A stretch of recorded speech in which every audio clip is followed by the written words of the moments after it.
الحمدللہ رب العالمین والصلاة والسلام علی سید الانبیاء والمرسلین اما بعد فاعوذ باللہ من الشیطان الرجیم بسم اللہ الرحمن الرحیم الصلاة والسلام علیک یا رسول اللہ وعلی آلک واصحابک یا حبیب اللہ۔ ایک بار پھر قیامت کی نشانیاں ایپیسوڈ لے کر حاضر ہیں، اور آج کی ایپیسوڈ بڑی امیزنگ ہے۔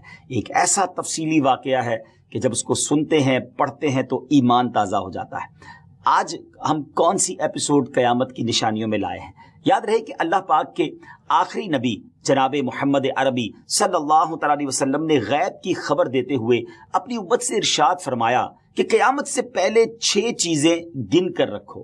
نمبر 1 میری وفات، نمبر 2 بیت المقدس کی فتح، نمبر 3 پھر طاعون کی وبا جو بکریوں کی گٹلیوں کی طرح تمہارے اندر شروع ہو جائے گی، نمبر 4 اس قدر مال کی کثرت ہو جائے گی کہ کسی آدمی کو 100 دینار دینے پر بھی وہ خوش نہیں ہوگا، نمبر 5 ایک ایسا فتنہ اٹھے گا کہ عرب کا کوئی گھر باقی نہیں رہے گا جس پہ فتنہ داخل نہ ہوا ہو، نمبر 6 تمہارے اور رومیوں کے درمیان ایک سلو ہوگی اور رومی عہد شکنی کریں گے اور وہ 80 جھنڈے لے کر تمہارے اوپر حملہ آور ہوں گے اور ہر جھنڈے کے نیچے 12,000 فوج ہوگی۔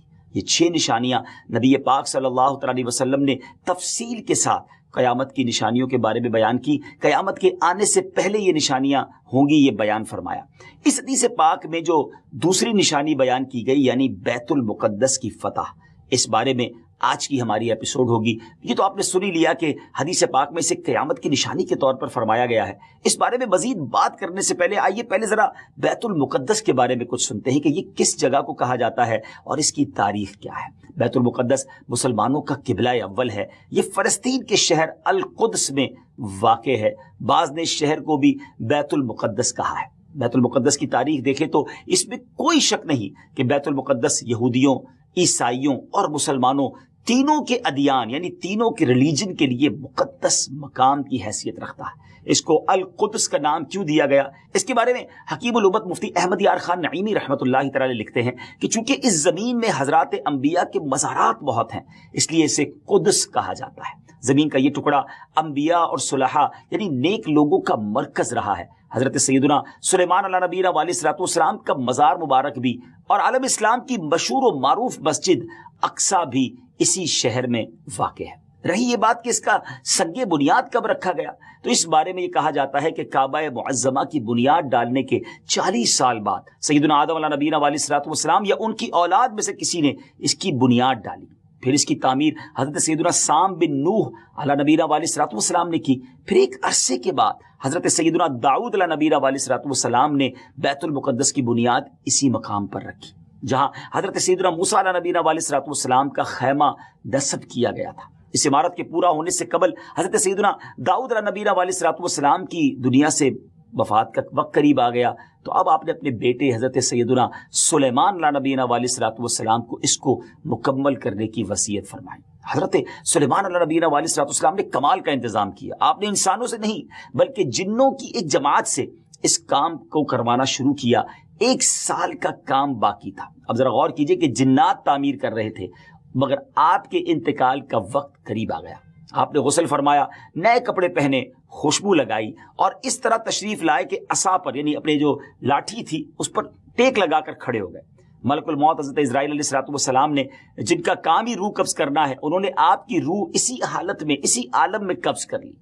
اب اسی طرح آپ عصا پر ٹیک لگائے کھڑے رہے۔ جی ہاں، دنیا سے آپ جا چکے تھے، وصال فرما چکے تھے، مگر آپ کا جو مبارک جسم ہے وہ عصا پر ٹیک لگائے کھڑا رہا۔ یہ اللہ کی شان ہے۔ حضرت سلیمان علیہ السلام کا یہ معجزہ بھی ہے۔ یہاں میں ایک اور دلچسپ بات آپ کو بتاتا چلوں کہ جب حضرت سلیمان علیہ السلام حیات تھے تو جنات کو رات کی رخصت بھی مل جاتی تھی، وہ دن میں کام کرتے تھے۔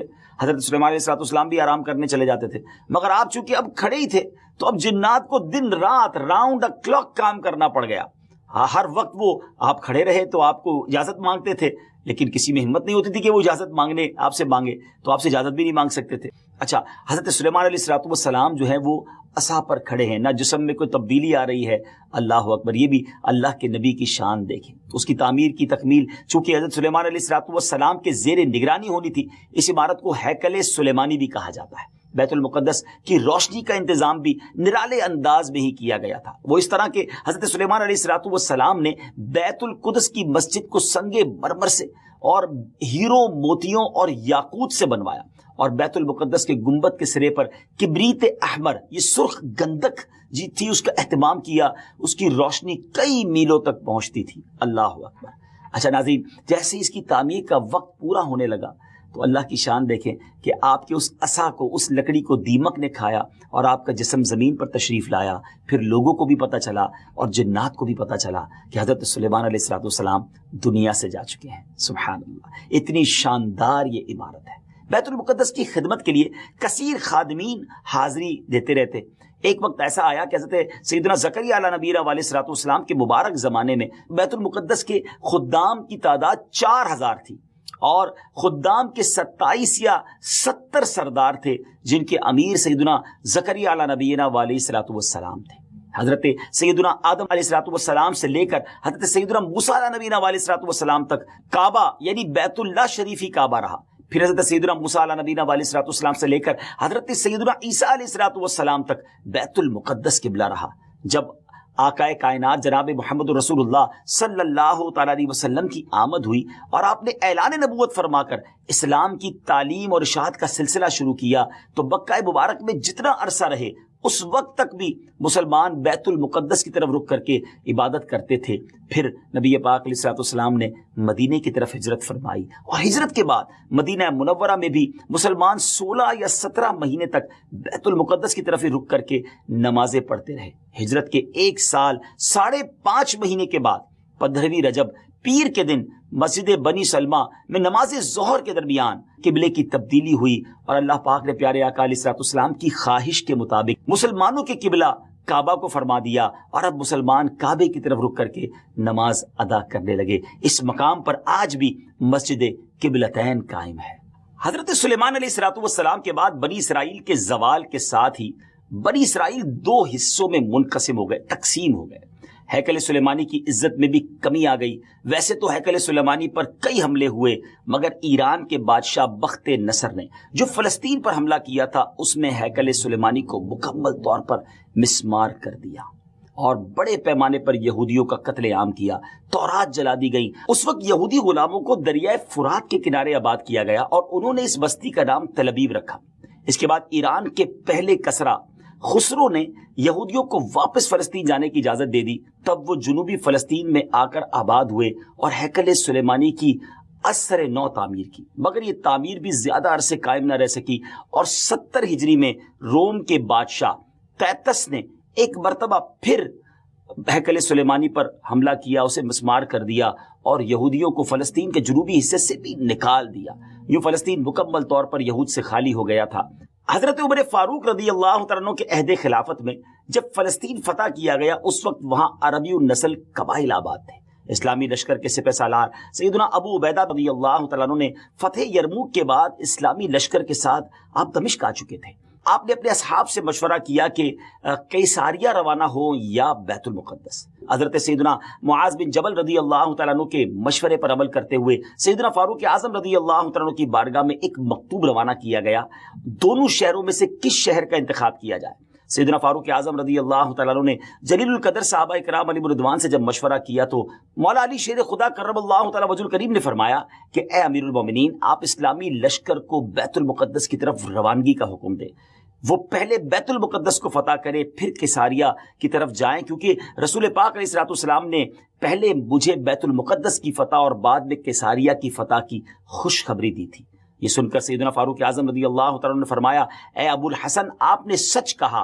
پھر سیدنا ابو عبیدہ رضی اللہ تعالیٰ کی طرف پہلے بیت المقدس اور پھر قیصاریہ روانگی کا حکم لکھ کر روانہ کر دیا۔ سیدنا ابو عبیدہ رضی اللہ تعالیٰ کو جیسے ہی امیر المومنین کا مکتوب ملا، آپ نے روزانہ 5000 مجاہدین لشکر بیت المقدس روانہ شروع کر دیے، یعنی 5000 مجاہدین ڈیلی روانہ ہوئے۔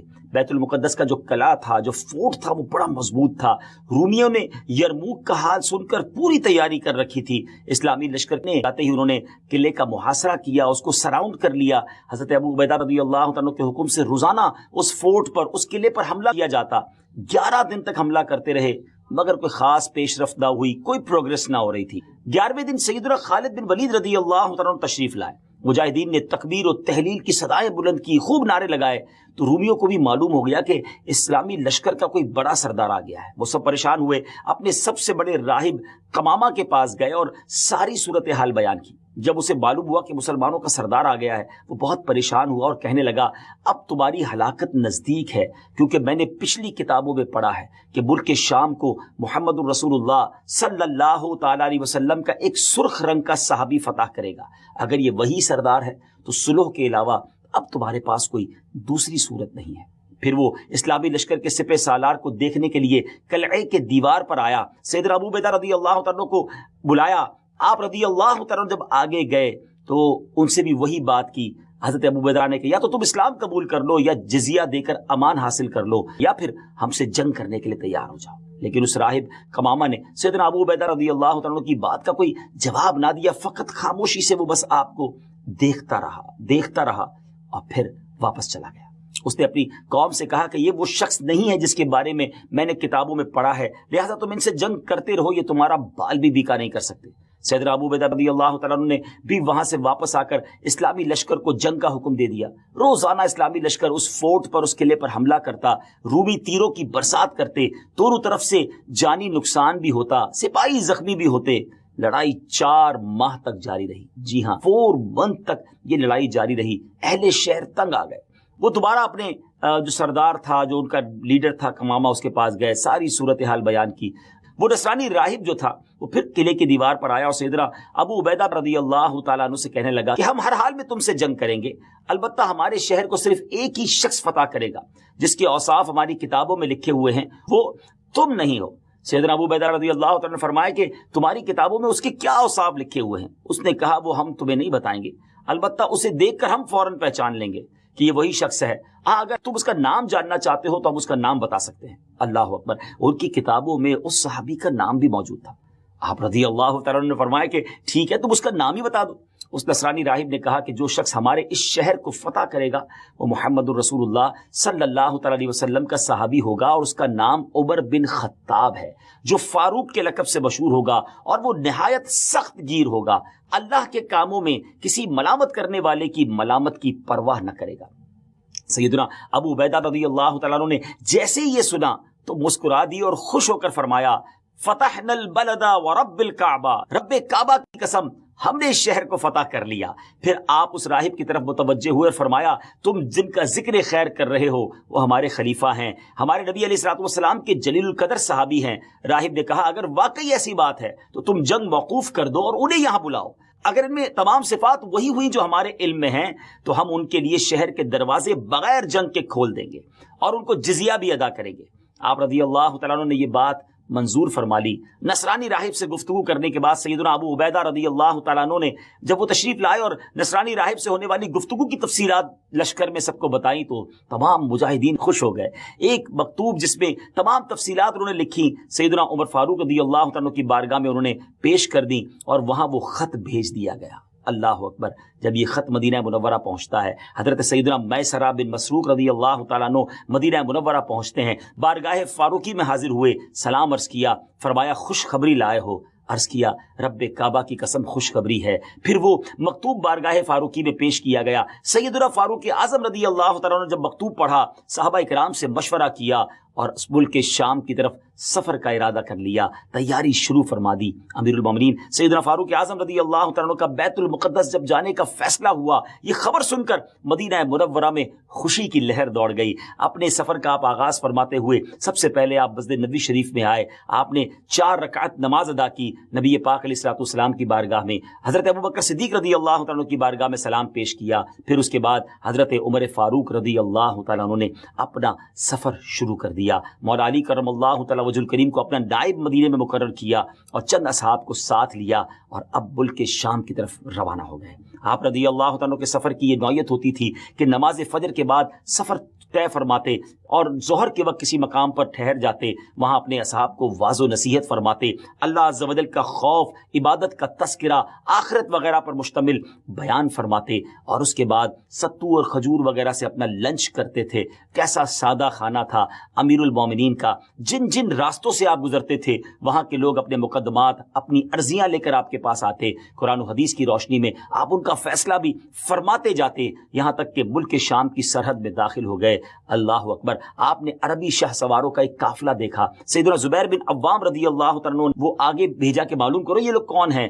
حضرت زبیر بن عوام رضی اللہ تعالیٰ عنہ نے خبر دی کہ حضور جو لشکر اس وقت آپ کا بیت المقدس میں انتظار کر رہا ہے، اس لشکر والوں نے ایک دستہ بھیجا ہے کہ خوشخبری لے کر آئیں کہ امیر المومنین تشریف لا چکے ہیں یا نہیں۔ پھر وہ قافلہ سیدنا فاروق اعظم رضی اللہ تعالیٰ عنہ کی بارگاہ میں حاضر ہوا، ہدیہ سلام کے بعد کہا، مصافحہ کیا، دست بوسی کی، اور فاروق اعظم رضی اللہ تعالیٰ عنہ نے ان سے پوچھا کہ تم لوگ یہاں کس لیے آئے ہو؟ عرض کی حضور اے امیر المومنین، آپ کی تشریف آوری کے انتظار میں پورا اسلامی لشکر اپنی آنکھیں بچھائے، پلکیں بچھائے ہوئے ہے، اور گردنیں اٹھا اٹھا کر لوگ مدینہ منورہ سے آنے والے راستے پر نظریں جمائے ہوئے ہیں۔ ہر شخص آپ کے دیدار کے لیے بے چین ہے۔ لہٰذا اسلامی لشکر کے سپہ سالار حضرت سیدنا ابو عبیدہ رضی اللہ تعالی عنہ نے آپ کی بارگاہ میں خبر معلوم کرنے کے لیے بھیجا ہے، حضور اگر آپ اجازت دے دیں تو میں جلدی واپس جا کر لشکر کو آپ کی آمد کی خوشخبری سنا دوں۔ آپ رضی اللہ تعالیٰ عنہ نے اسے اجازت دے دی۔ اس قافلے نے لشکر اسلام میں پہنچ کر سب کو خبر دے دی کہ الحمدللہ امیر المومنین شام کی حدود میں داخل ہو گئے ہیں۔ ہر شخص چاہتا تھا کہ وہ جائے استقبال کے لیے، مگر سیدنا ابو عبیدہ رضی اللہ تعالیٰ عنہ نے لشکر کو وہیں ٹھہرنے کا حکم دیا اور خود امیر المومنین کی بارگاہ میں استقبال کے لیے حاضر ہو گئے۔ سیدنا ابو عبیدہ رضی اللہ تعالیٰ عنہ کا قافلہ امیر المومنین کے اس مدینے سے آنے والے مدنی قافلے سے ملا۔ سیدنا ابو عبیدہ اپنی اونٹنی پر سوار ہو کر آئے تھے، آپ نے اپنی اونٹنی بٹھائی، نیچے اترے، امیر المومنین کی خدمت میں ہدیہ سلام پیش کیا، مصافحہ کیا، گلے ملے، بقیہ اصحاب نے بھی اس طرح ملاقات کی۔ پھر یہ قافلہ اسلامی لشکر کی طرف روانہ ہوا۔ اللہ اکبر! سوچئے کیسا منظر ہوگا جب یہ قافلہ بیت المقدس پہنچا۔ مجاہدین نے نہایت شاندار استقبال کیا، تمام مجاہدین نے آپ سے ملاقات کی، آپ کی دست بوسی کی، پھر آپ نے نہایت فصیح و بلیغ خطبہ بھی دیا، تمام مجاہدین کو اعمال صالحہ، تقوی و پرہیزگاری وغیرہ اختیار کرنے کی نصیحت اور تنبیہ فرمائی۔ خطبے سے فارغ ہو کر سیدنا ابو عبیدہ رضی اللہ تعالیٰ عنہ نے ملک شام کی جنگوں کو بالتفصیل بیان کیا، جنہیں سن کر فاروق اعظم رضی اللہ تعالیٰ عنہ کبھی روتے اور کبھی خوش ہوتے۔ دونوں میں گفتگو ہوتی رہی یہاں تک کہ ظہر کا وقت ہو گیا۔ مؤذن رسول سیدنا بلال حبشی رضی اللہ تعالیٰ عنہ جو نبی پاک علیہ الصلوۃ والسلام کے دنیا سے پردہ فرمانے کے بعد مدینہ طیبہ سے ملک شام چلے آئے تھے، لشکر اسلام میں شامل ہو کر وہ بھی جہاد میں مصروف ہو گئے تھے۔ حضرت جناب رسول اللہ صلی اللہ تعالیٰ علیہ وسلم کی وصال ظاہری کے بعد آپ نے اذان کہنا چھوڑ دی تھی۔ اپنے آقا و مولا علیہ الصلوۃ والسلام کی جدائی اور فرقت کے رنج میں وہ ایسے شکستہ دل تھے کہ اذان دیتے وقت انہیں سخت غم اور جو ہے وہ رنج لاحق ہو جاتا تھا، محبوب کی یاد ستاتی تھی، اتنی گریہ وزاری ہوتی تھی کہ اذان کو کمپلیٹ کرنا مشکل ہو جاتا تھا۔ جب نماز ظہر کا وقت ہوا، تمام مجاہدین نے امیر المومنین سے عرض کی کہ حضور حضرت بلال بھی موجود ہیں، ہم چاہتے ہیں کہ حضرت بلال کی اذان سنیں، نبی پاک علیہ الصلوۃ والسلام کے زمانے مبارکہ کی یاد تازہ ہو جائے گی۔ سیدنا فاروق اعظم رضی اللہ تعالیٰ عنہ نے سیدنا بلال حبشی کو حکم دیا، مجاہدین کی خواہش بیان کی۔ سیدنا بلال حبشی رضی اللہ تعالیٰ عنہ نے اذان تو بالکل چھوڑ دی تھی، کسی کے کہنے پر بھی اذان نہ دیتے تھے، لیکن فاروق اعظم رضی اللہ تعالیٰ عنہ کا حکم تھا اور بڑا وہ ادب بھی کرتے تھے، اس لیے اذان دینے کے لیے راضی ہو گئے۔ کیا منظر ہوگا! حضرت بلال حبشی رضی اللہ تعالیٰ عنہ نے اذان شروع کی، جیسے ہی بلند آواز سے کہا اللہ اکبر اللہ اکبر، ان کی آواز میں وہ درد تھا کہ لشکر اسلام پر لرزہ طاری ہو گیا۔ مجاہدین کی آنکھیں اشکبار ہو گئی، محبوب اکرم کا زمانہ یاد آ گیا۔ اللہ اکبر! شام کی سرزمین میں مدینے کی یاد تازہ ہو رہی ہے۔ اس وقت رسول پاک علیہ الصلوۃ والسلام کے دیدار سے اپنی آنکھوں کو ٹھنڈا کیا کرتے تھے، مگر وہ دیدار اب کہاں نصیب۔ تمام مجاہدین شدت غم سے کانپنے لگے۔ سیدنا بلال حبشی رضی اللہ تعالیٰ عنہ اشہد ان محمد الرسول اللہ پر جب پہنچے تو پورے لشکر پر ایک کوہرام مچ گیا۔ صحابہ کرام علیہ رضوان نے اپنے محبوب آقا کی یاد میں وہ تڑپنے لگے، آہو بکا کا شور بلند ہو گیا۔ شدت غم سے مجاہدین ایسے تڑپتے کہ ابھی ان کے دل پھٹ جائیں گے، بعض پر تو بے ہوشی طاری ہو گئی۔ فاروق اعظم رضی اللہ تعالیٰ عنہ پر بھی گریہ طاری تھا۔ حضرت بلال حبشی رضی اللہ تعالیٰ عنہ کی حالت بھی ناقابل برداشت تھی، ایسا لگتا تھا کہ وہ اذان پوری نہ کر پائیں گے۔ اسلامی لشکر پر غم و اضطراب کی وہ کیفیت طاری تھی کہ رونے اور چیخنے کے سوا کچھ سنائی ہی نہ دیتا تھا۔ بہرحال سیدنا بلال حبشی رضی اللہ تعالیٰ عنہ نے اذان مکمل کی۔ بہت دیر تک صحابہ کرام محبوب کریم علیہ الصلوۃ والسلام کی یاد میں روتے رہے۔ بالآخر اللہ کریم نے سب کو تسکین عطا فرمائی۔ فاروق اعظم رضی اللہ تعالیٰ عنہ نے پورے لشکر کو نماز پڑھائی، پھر قلعہ بیت المقدس کی طرف جانے کا ارادہ فرمایا۔ جب آپ نے بیت المقدس کی طرف روانگی کا ارادہ فرمایا تو بکری کے بالوں سے بنا ہوا لباس پہنا، اور وہ جبہ جو تھا نا ناظرین، ٹکڑے ٹکڑے سی کر بنایا گیا تھا، اور اس میں 14 پیون تھے۔ ایک پیون جو ہے وہ چمڑے کا بھی اس میں تھا، اتنا سادہ، اور جس کو آپ کہیں بالکل کم پیسوں والا لباس۔ اسلامی لشکر کے تمام سرداروں نے آپ سے گزارش کی، حضور آج تو بڑا اہم دن ہے، آپ اچھے کپڑے آج زیب تن کیجئے، اچھے گھوڑے پر سوار ہوں، آج آپ کو بیت المقدس کے جو لوگ ہیں ان سے ملنا ہے، اور انشاءاللہ ہمیں فتح ملنی ہے۔ جب لوگوں نے بڑا اصرار کیا تو آپ راضی ہو گئے، اور مصر کے اعلیٰ قسم کا سفید لباس پہن کر گھوڑے پر سوار ہو کر اسلامی لشکر کے ساتھ اب بیت المقدس کے قلعے کی جانب روانہ ہوئے۔ ابھی چند قدم ہی چلے تھے ناظرین کہ آپ کے چہرے پر گھبراہٹ کے آثار ہوئے۔ آپ کو ایسا لگتا تھا جیسے آپ کو بڑی سخت تکلیف ہو گئی ہے، آپ کے چہرے کا رنگ تبدیل ہو گیا۔ سواری کو رکوایا، فوراً گھوڑے سے نیچے آئے اور فرمایا، اللہ عز و جل مجھے معاف فرمائے۔ قریب تھا کہ میں ہلاک ہو جاتا، کیونکہ ایسے پرتکلف اتنے قیمتی لباس کو پہن کر میرے دل میں عجب اور تکبر داخل ہو گیا تھا۔ میں نے اللہ عز و جل کے محبوب علیہ الصلوۃ والسلام کو یہ فرماتے سنا ہے کہ جس کے دل میں ذرہ برابر بھی تکبر ہوگا وہ جنت میں داخل نہیں ہوگا۔ تمہارے اعلیٰ اور سفید لباس نے مجھے ہلاکت میں ڈال دیا۔ پھر آپ نے وہ لباس اتار دیا اور اپنا پرانا 14 پیوند والا لباس زیب تن فرمایا۔ فاروق اعظم رضی اللہ تعالیٰ عنہ بیت المقدس کے قریب اب پہنچ گئے۔ ناظرین میں یہاں تھوڑی دیر کے لیے رکوں گا، غور کیجئے، یہ تھے امیر المومنین۔ آج فتح کا دن تھا، آج دوسرے لفظوں میں ریوارڈ کا دن تھا، عزت کے بڑھنے کا دن تھا۔ پھر بھی عاجزی ہے، پھر بھی خوف خدا ہے، پھر بھی نبی پاک کی یاد ہے، یاد رسول میں آنسو بھی بہے، نمازیں بھی پڑھی گئیں، بیان بھی کیا گیا، اللہ کی یاد بھی دلائی گئی، خوف بھی دلایا گیا، اور اپنے آپ کو تکبر سے بچایا بھی گیا۔ یہ ہم سب کے لیے کتنا بڑا درس ہے۔ جن کو اللہ نے نوازا ہے، اگر اللہ نے دنیا کی نعمتیں دی ہیں تو اس کا مطلب یہ نہیں کہ تکبر کیا جائے اور ان خوشیوں میں کھو جایا جائے۔ آج معاملہ یہ ہے ناظرین کہ جس کے گھر میں خوشی ہوتی ہے، جس کو کوئی سیلیبریشن ملتی ہے، وہ اس کے ساتھ ہی نافرمانی اللہ کی شروع کر دیتا ہے۔ ایسا لگتا ہے کہ ہماری خوشی اور اللہ کی نافرمانی یہ لازم و ملزوم ہو گئی ہے۔ اچھا خاصا نیک نمازی بھی ہوتا ہے، اگر اس کے گھر میں جب خوشی کا موقع آتا ہے تو وہ کچھ ہوتا ہے جو بیان نہیں کیا جا سکتا۔ یہ بہت بڑی بے وقوفی ہے ناظرین کہ اللہ کریم خوشیاں عطا فرمائے اور ہم اسی کی نافرمانی کریں۔ عقل تو یہ کہتی ہے کہ جو خوشیاں دے رہا ہے اس کو راضی کیا جائے، وہ عطائیں دے تو ہم سجدے بڑھائیں، ہم صدقے بڑھائیں، ہم شکر بڑھائیں۔ انفارچونیٹلی ہو یہ رہا ہے کہ وہ عطائیں بڑھاتا ہے، ہم خطائیں بڑھاتے ہیں۔ ایسا نہیں ہونا چاہیے۔ یہ جنگ کا میدان تھا، یہ کتنی خوف کی جگہ تھی، مگر یہاں بھی اللہ کو یاد کیا گیا۔ خوشی کا موقع آیا تو عاجزی کی گئی، انکساری کی گئی۔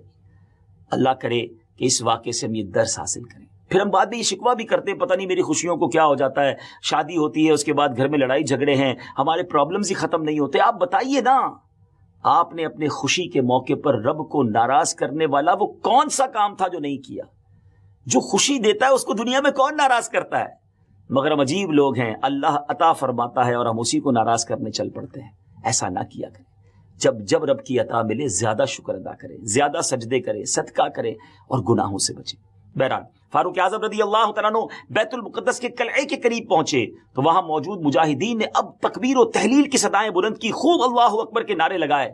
جب یہ شور سنا اور بیت المقدس کے اندر جو لوگ تھے وہ حیران ہو گئے کہ جنگ تو بریک تھی، موقوف ہو گئی، کیا مسلمانوں نے پھر حملہ کر دیا؟ نصرانی راہب کمامہ نے جب وہ آوازیں سنی اور خادمین کو بھیجا کہ معلوم کرے کہ معاملہ کیا ہے، تو پتہ چلا کہ اسلامی لشکر کے سب سے بڑے سردار امیر المومنین حضرت عمر بن خطاب رضی اللہ تعالیٰ عنہ تشریف لائے ہیں۔ نصرانی راہب قلعے کی دیوار پر آیا اور اسلامی لشکر میں پیغام بھیجا کہ حضرت عمر بن خطاب رضی اللہ تعالیٰ عنہ کی زیارت اور شناخت کرنا چاہتے ہیں، انہیں قلعے کے قریب لایا جائے۔ سیدنا فاروق اعظم رضی اللہ تعالیٰ عنہ بغیر اسلحے کے اکیلے ہی قلعے کے قریب جانے لگے تو بعد میں یہ فیصلہ ہوا کہ حضرت ابو عبیدہ رضی اللہ تعالیٰ عنہ بھی ساتھ جائیں۔ آپ اپنے اونٹ پر سوار تھے، ہاتھ میں ایک درہ تھا۔ جب دیوار کے قریب پہنچے تو اس نصرانی راہب نے آپ کو بڑے غور سے دیکھنا شروع کر دیا۔ تھوڑی دیر بعد نصرانی راہب نے کمامہ نے بلند آواز سے شور کرتے ہوئے اپنی قوم کو پکار کر کہا خدا کی قسم یہ وہی شخص ہیں جن کی صفات ہم نے اپنی کتابوں میں پڑھی ہیں اور ان کے ہاتھوں پر ہمارا شہر فتح ہوگا۔ پھر اس کمامہ نے اپنی قوم کو جھڑکتے ہوئے اور ڈانٹتے ہوئے کہا کہ سختی ہو تم پر، یہ کیا تاخیر ہے، قلعے سے جلدی اترو، ان کے پاس جاؤ، ان سے امان اور ذمہ داری حاصل کرو۔ خدا کی قسم محمد بن عبداللہ علیہ الصلوۃ والسلام کے یہ صحابی ہیں، جب رومیوں نے کمامہ کا فرمان سنا تو وہ جلدی جلدی قلعے کی دیوار سے اترے، شہر کے دروازے کھول دیے گئے، دوڑتے ہوئے فاروق اعظم رضی اللہ تعالیٰ کی بارگاہ میں حاضر ہوئے، صلح اور امان کی درخواست کرنے لگے۔ آپ رضی اللہ تعالیٰ نے اللہ پاک کا شکر ادا کرتے ہوئے اپنے اونٹ پر ہی سجدہ شکر ادا کیا اور پورے شہر والوں کو امن و امان اور اس کا جو پروانہ تھا وہ جاری کر دیا، عہد و پیمان ہو گئے۔ دوسرے دن آپ رضی اللہ تعالیٰ عنہ نے بعد نماز فجر عظیم و شان فتح و نصرت کے ساتھ بیت المقدس کے قلعے میں داخلہ فرمایا۔ اس کے بعد کئی 100 سال تک بیت المقدس مسلمانوں کے قبضے میں رہا۔ بعد ازاں تقریباً 11ویں صدی عیسوی میں بیت المقدس عیسائیوں کے قبضے میں چلا گیا، جسے سلطان صلاح الدین ایوبی رضی اللہ تعالیٰ عنہ نے 1187 عیسوی میں دوبارہ فتح کیا اور بیت المقدس دوبارہ مسلمانوں کے قبضے میں آ گیا۔ پہلی جنگ عظیم تک ترک عثمانیہ خلافت کے زیر انتظام رہا۔ اللہ پاک ہمیں اپنی نعمتوں کا شکر بجا لانے کی توفیق عطا فرمائے اور ہمیں پھر قبلہ اول نصیب فرمائے۔ بہرحال ناظرین، ہم نے یہ جو آج ایپیسوڈ سنی ہے بیت المقدس کی فتح، اس کا مطلب یہ ہوا کہ یہ نشانی پہلے بھی ہو چکی ہے اور ہم اللہ سے دعا کرتے ہیں کہ ایک بار پھر ہمیں بیت المقدس مسلمانوں کا قبلہ اول نصیب فرمائے۔ تو یہ قیامت کی نشانی جو تھی وہ ہم نے سنی اور امید ہے کہ اس سے بہت ساری معلومات بھی ملی، ہمیں لیسن بھی ملے۔ اللہ مجھے اور آپ کو عمل کرنے کی توفیق عطا فرمائے۔ انشاءاللہ اگلے ایپیسوڈ میں ایک اور قیامت کی نشانی لے کر حاضر ہوں گے۔